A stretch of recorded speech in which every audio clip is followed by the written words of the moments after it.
नमस्कार दोस्तों, स्वागत है आपका मेरे चैनल अतुल्य भारत पर।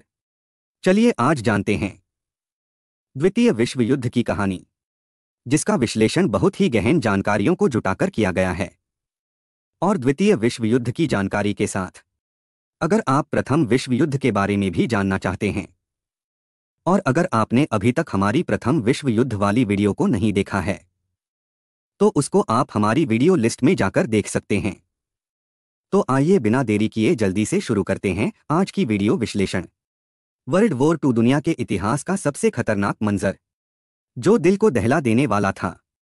जब प्रथम विश्व युद्ध समाप्त हुआ था, तो किसी ने सोचा भी ना था कि इससे भी भीषण युद्ध द्वितीय विश्व युद्ध के रूप में दुनिया को झेलना पड़ेगा। परंतु ऐसा हुआ, और इसके परिणाम प्रथम विश्व युद्ध से कहीं ज्यादा पूरी दुनिया को चिंता में डाल देने वाले थे। चूंकि प्रथम विश्व युद्ध ही द्वितीय विश्व युद्ध का प्रमुख कारण था। प्रथम विश्व युद्ध में जर्मनी की बुरी तरह हार हुई थी, और उस समय जर्मनी की सेना में सैनिक के रूप में एडोल्फ हिटलर लड़ रहा था, और यह जर्मनी की हार उसे स्वीकार नहीं थी। यही द्वितीय विश्व युद्ध का कारण बना। द्वितीय विश्व युद्ध को ग्लोबल वॉर या टोटल वॉर भी कहा जाता है। यह युद्ध 1 सितंबर 1939 से लेकर अगस्त 1945 तक कुल 6 वर्ष तक लड़ा गया। कुछ इतिहासकार इसे 1937 से ही इसकी शुरुआत मानते हैं, क्योंकि सिनो जापानीज वार 1937 में चाइना एवं जापान के बीच भयंकर युद्ध लड़ा गया था। द्वितीय विश्व युद्ध में कुल 7 से 8 करोड़ लोग मारे गए थे, जिसमें 5 करोड़ आम नागरिक एवं 3 करोड़ सैनिक शामिल थे। इस युद्ध में भी दुनिया 2 भागों में बंटी हुई थी। एक थी एलाइज पावर यानी कि मित्र राष्ट्र शक्ति, एवं दूसरी एक्सिस पावर यानी कि धुरी शक्तियां। एलाइज पावर में UK, France, America, Poland, USSR, China, Greece, जबकि एक्सिस पावर में जर्मनी, इटली और जापान थे। आप मैप के जरिए ये समझ पाएंगे कि ग्रीन कलर से जो देश प्रदर्शित किए गए हैं वे एलाइज पावर कंट्रीज हैं, जबकि जो रेड कलर से प्रदर्शित देश हैं वे एक्सिस पावर कंट्रीज हैं। युद्ध में डायरेक्ट या इनडायरेक्ट रूप से दुनिया के सभी देश जुड़े थे, क्योंकि जो पीले कलर से प्रदर्शित देश हैं वही इस युद्ध का हिस्सा नहीं थे। हमारा देश भी एलाइज पावर में शामिल था, क्योंकि उस समय भारत पर ब्रिटिश हुकूमत राज करती थी। इस युद्ध में भारत ब्रिटेन के समर्थन में जर्मनी और जापान के खिलाफ लड़ रहा था।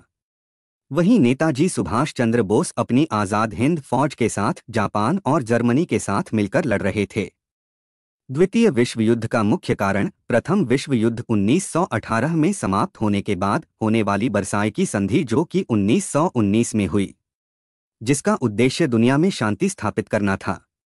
चूंकि इस दौरान जर्मनी के बहुत सारे हिस्सों को पड़ोसी देशों ने कब्जा कर रखा था, और इसी संधि के कारण जर्मनी इसे हासिल नहीं कर सकता था।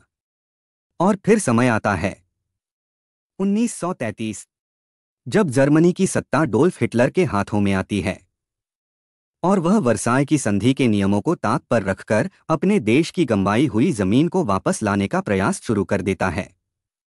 वहीं पश्चिमी दुनिया में इटली के तानाशाह मुसोलिनी यूरोप में रोमन साम्राज्य फैलाने की लालसा में था, तो वहीं पूर्वी दुनिया में जापान एशिया पर अपने वर्चस्व को स्थापित करने की ताक में लगा था।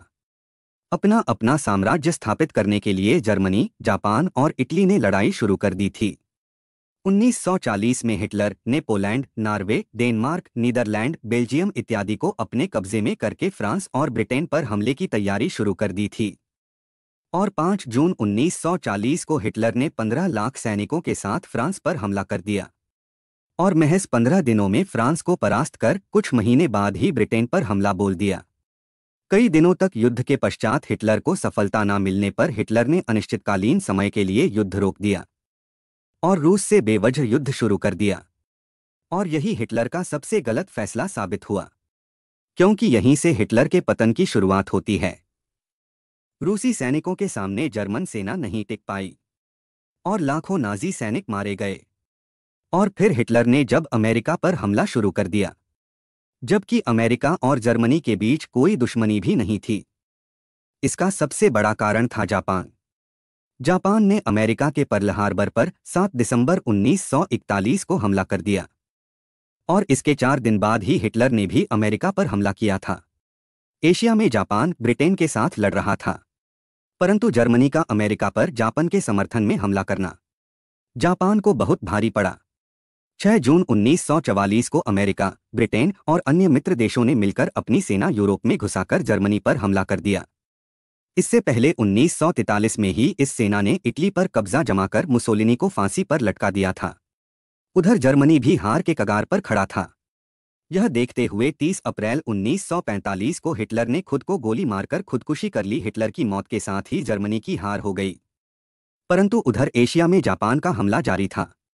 जापान ने मित्र देशों की नाक में दम कर रखा था। जापान ने अमेरिका तथा चीन के कुछ आइलैंड पर कब्जा कर लिया था। अमेरिका ने पहले जापान को परमाणु हमले की चेतावनी दी, परंतु जापान इससे भी नहीं माना।